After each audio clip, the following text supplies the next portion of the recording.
तो जो ये कर्म की थियरी है और ये क्या कहते हैं फॉरगिवनेस प्रैक्टिस है, फॉरगिवनेस प्रैक्टिस, ये दोनों इतना इन्होंने क्या कहते हैं बर्बाद कर दिया है ह्यूमैनिटी को कि मैं क्या बताऊं आपको। ये फॉरगिवनेस प्रैक्टिस, जो इंसान सच में बुरे कर्म कर रहा है वो भूल से नहीं करेगा। वो तो ऐसे तन के खड़ा होगा और वो बोलेगा कि मैंने तो कभी कुछ गलत किया ही नहीं, वो लड़की ही मेरे साथ ऐसा व्यवहार कर रही थी इसलिए मुझे उसको ठीक करना पड़ा, उसी की गलती है। मैं तो सोने से मढ़ा हुआ हूं, मैं तो भगवान ही हूं, गलती उसकी है। अब ये लोग क्या लगता है फॉरगिवनेस प्रैक्टिस करेंगे? फॉरगिवनेस प्रैक्टिस कौन करेगा पता है? वो लड़की जिसके साथ बुरा हो गया, मतलब आप। और करना किसे फॉरगिवनेस? आपको। क्यों? क्योंकि किसी जन्म में आपने बुरे कर्म किए हैं। तो ये वाले बंदे ने जो अभी अभी अभी कुकर्मी है, दुष्ट है, दुराचारी है, वो कब? क्योंकि वो पता नहीं। फॉरगिवनेस प्रैक्टिस आप करो, क्योंकि गलतियां तो आपने की है, इसी वजह से वो बंदे ने आपको टॉर्चर किया है। फॉरगिवनेस प्रैक्टिस बनाने वाला कौन है? वो बंदा जो आपको प्रताड़ना दे रहा है ना, वो आपको बोल रहा है बहन तूने ही गलती की है, तू जा, तू माफी मांग, नहीं तो मैं तो कभी ऐसा करूं ही नहीं, मैं तो सिर्फ तुम्हें सजा दे रहा हूं।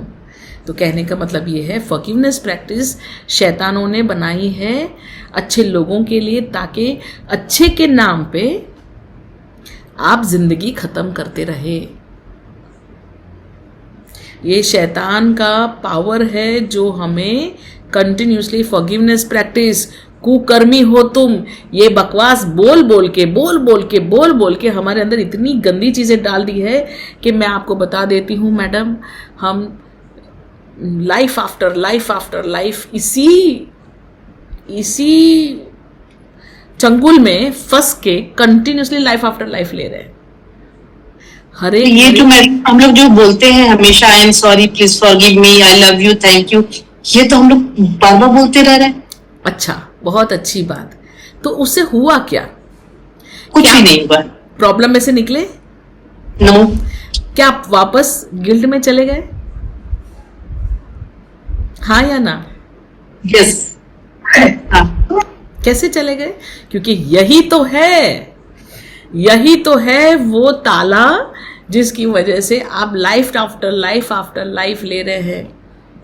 कैसे ले रहे हैं मैं बताऊं? जैसे मर जाते हैं ना तो हमें सब कुछ दिखाई देता है, पर अगर हम अंधे होते हैं इमोशंस में और अंधे होते हैं गिल्ट में,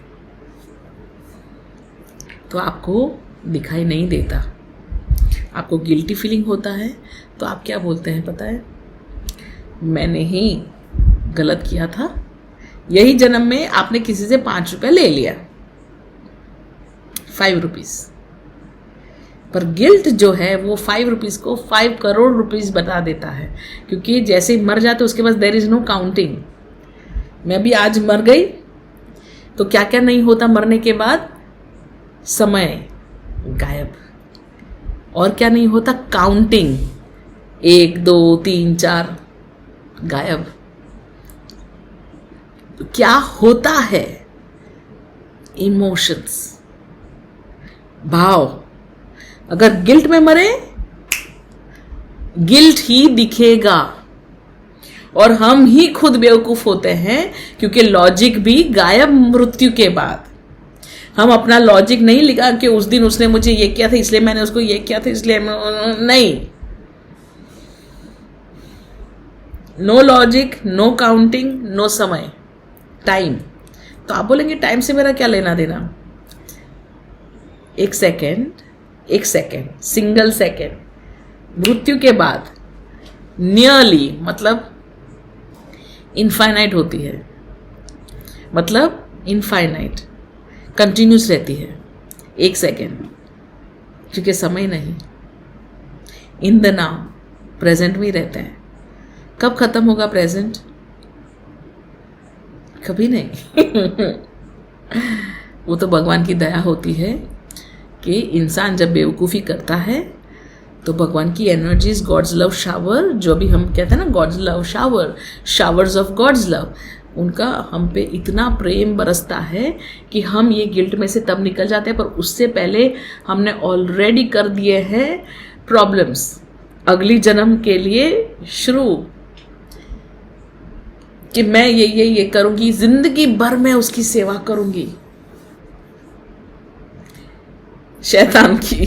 पर हमारा दिमाग नहीं समझ सकता, नो लॉजिक्स, है ना।